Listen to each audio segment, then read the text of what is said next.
Hello Bears fans, well welcome along. What we've got here for you is we've got some previews of some classic Bears matches that are going to be played on Fox Sports over the next fortnight. And every time they're played, we're going to preview the game with some special guests and give you some insights that you've never heard before. The whole thing will be sponsored by our man Joe Musa from Stonemasons and Landscapes and also the Norths Group. So the first match that we're going to be previewing is played on Monday at 5:30 p.m. on Fox Sports. It's a classic game. It's the Bears versus Manly in 1997. Manly were the reigning premiers. It was round 14 and Manly had lost only 2 games at that point in the season.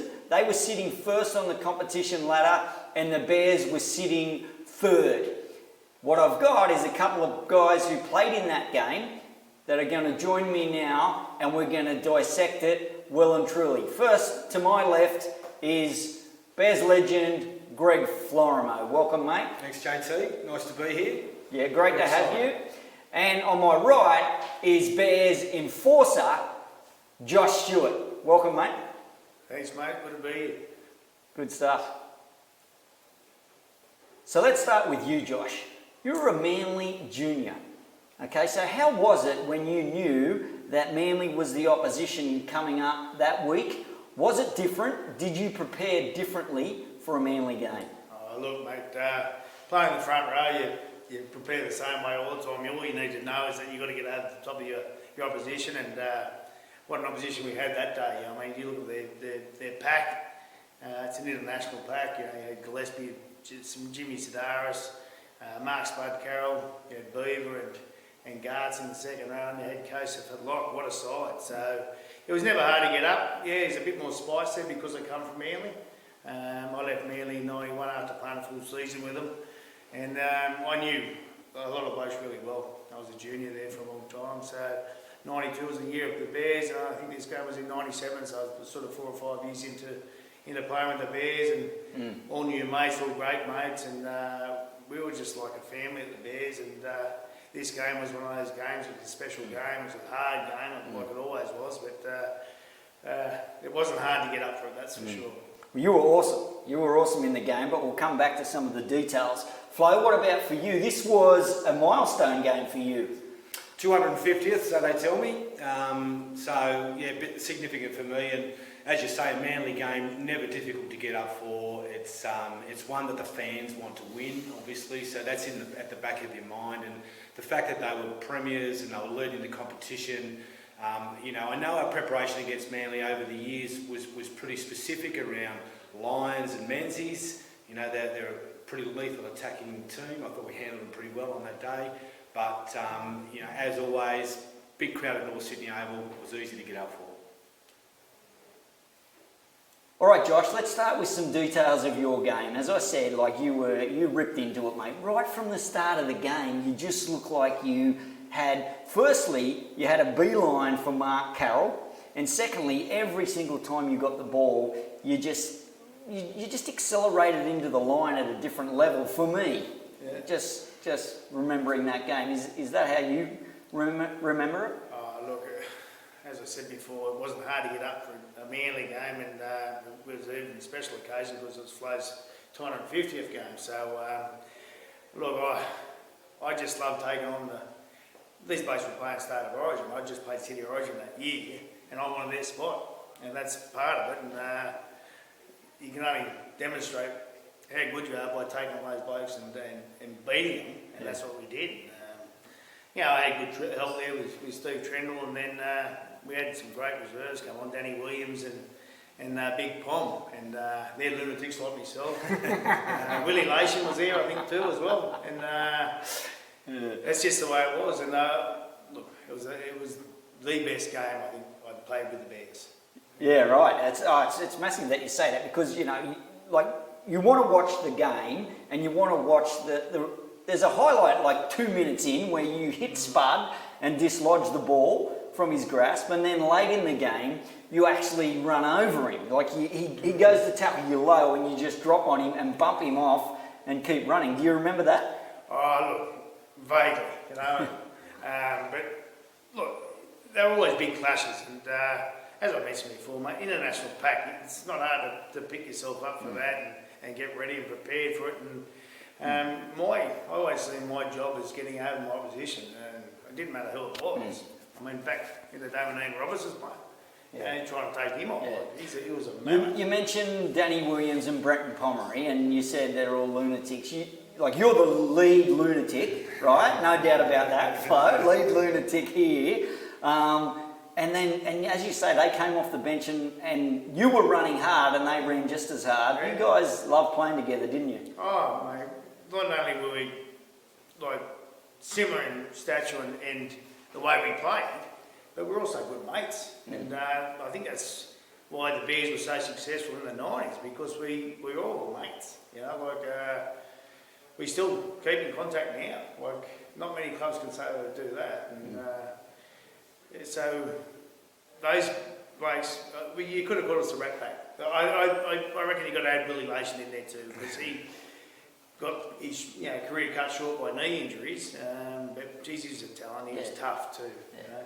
He was a real tough kid. Yeah, Willie didn't play in this game, but he certainly featured, no doubt about that. What are your memories of those guys, Flo? Look, it was always a comfort knowing that Josh was on our side and the other boys were on your side.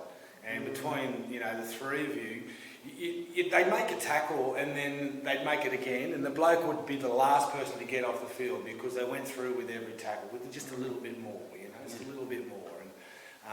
And the fact that they were at the front line and taking on the opposition, these guys made the inroads and made the yards and took the tackles and got their heads in the horrible positions, and made us get a bit of room and hopefully move the ball. Yeah. One of the things that sticks in my mind, and I've never forgotten it, is one of my first training sessions at the Bears. We were walking from the number 2 oval down to the main field, and you and Danny Williams were holding hands. You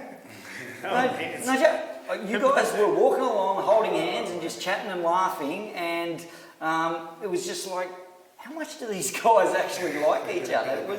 It's something I've never forgotten. Mate, we went away on a schoolboys tour together in 1991, and we hit it off pretty well. And you get to know blokes, and you just do stupid shit. I think that might have been the day that we actually locked Paddy Jarvis in the gym. And Daddy said, let's just leave him there. We padlocked it up and all the rest of it. It was in the cage where the weights cage was. We just left him there. And you wouldn't believe it. Someone's let him out. And he's come up. He's in a rage. And so I said, Daddy, help. And so he's attacked me because I was the one that locked him. And then he's come over and crash tackled him. And then I said, I better come in and help Danny. And then mate, Paddy Jarvis was one of the strongest blokes I've ever come across, and he was super fit, so we just wrestled him for about half an hour. And this is before we trained, it was just one of those things. Yeah. So we were tight people. We're very tight, we still are. So. Awesome. Now listen, the last bit I want to quiz you about on this game in particular. We talked about the carries and the tackles, but you made a massive chase back on Craig Hancock, okay? He makes a break, and you chase back like 60 metres and tackle him, and you dislodge the ball, right? He drops it, but you couldn't help yourself. You just had to knee him in the head on your way up, right? Now, is that true? Is that what happened? It's a 100% true story. And look, very passionate player, mate. Wore the heart in my sleeve every time I took the field, I believe. But it's one of those things. The front row chases down the winger. It's unheard of, especially now in the modern game. It's the only thing I could compare is probably the 2003 grand final where Sattler traces down the. That's what I can compare it to. The angle.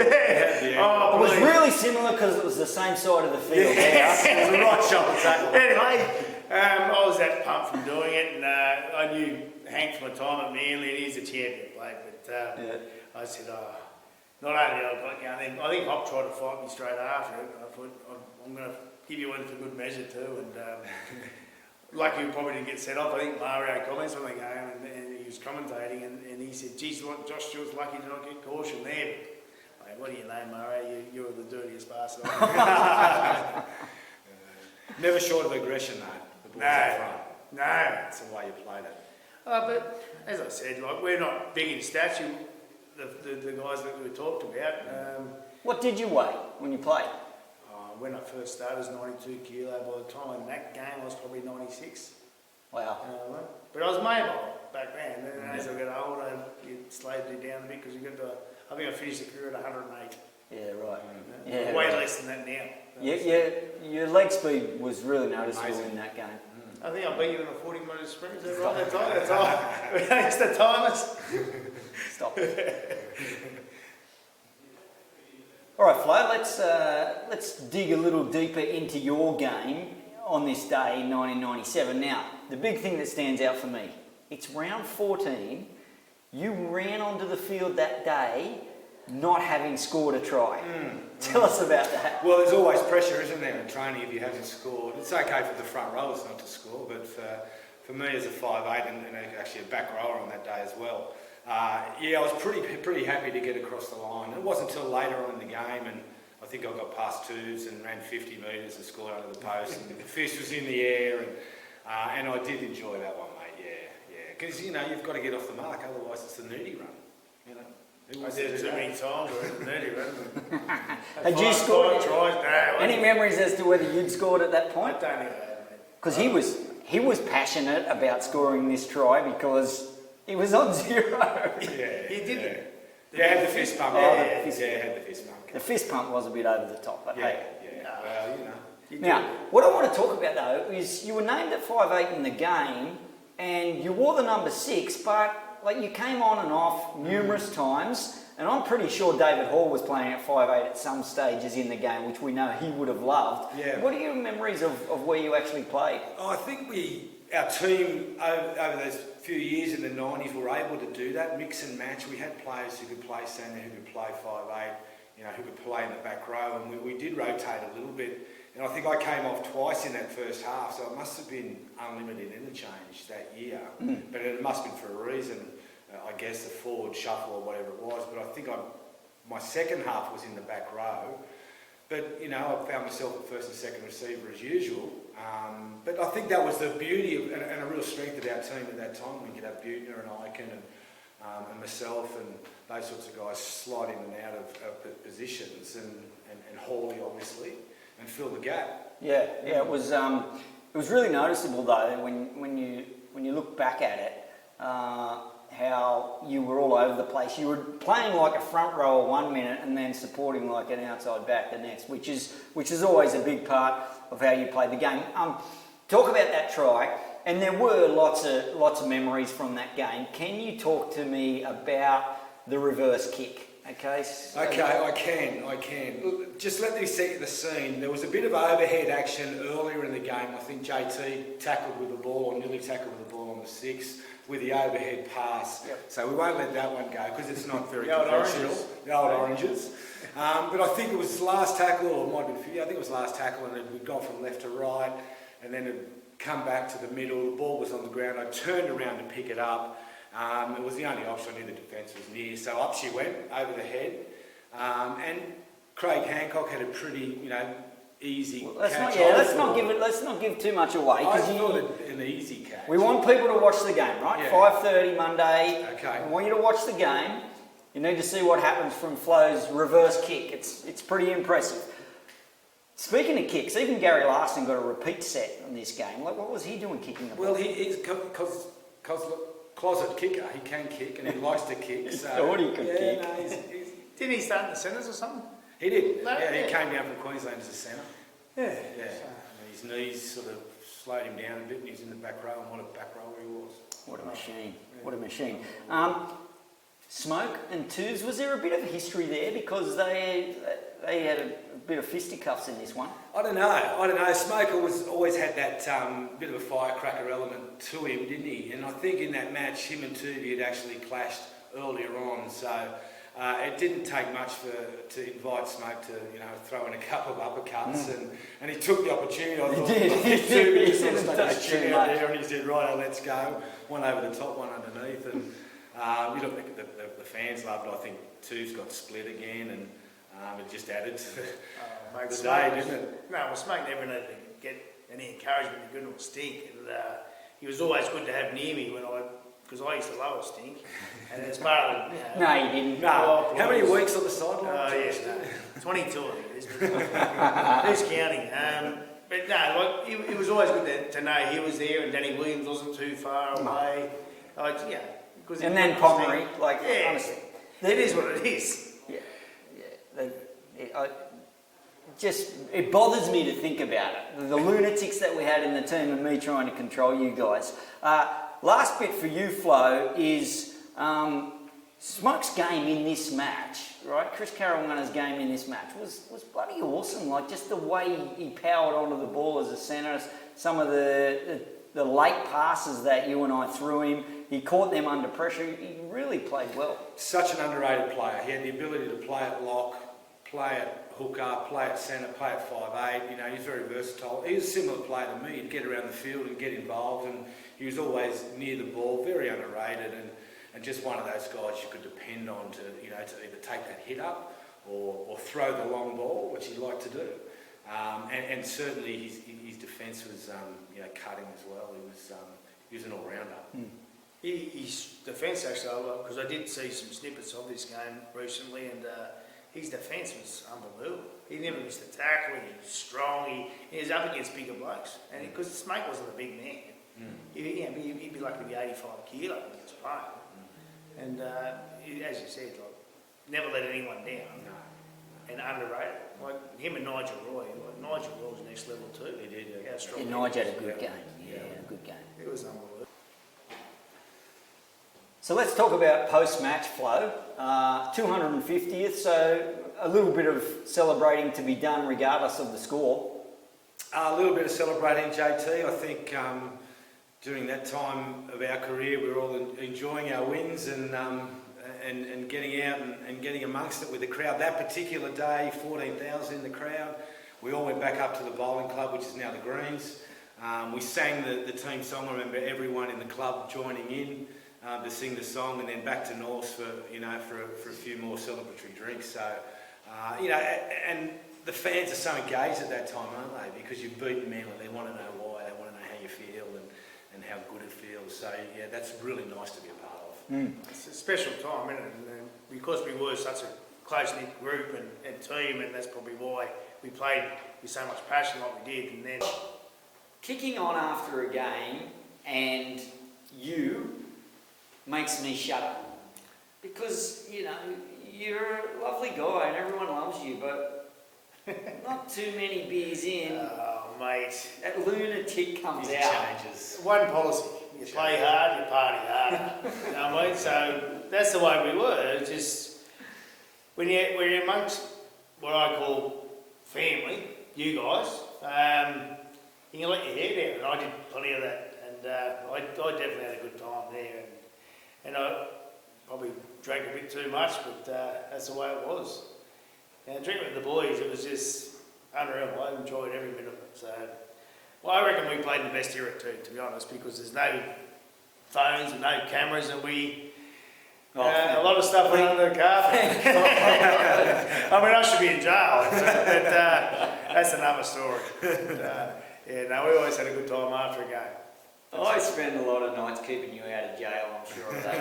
I don't think you've ever thanked me, but anyway, that's another story.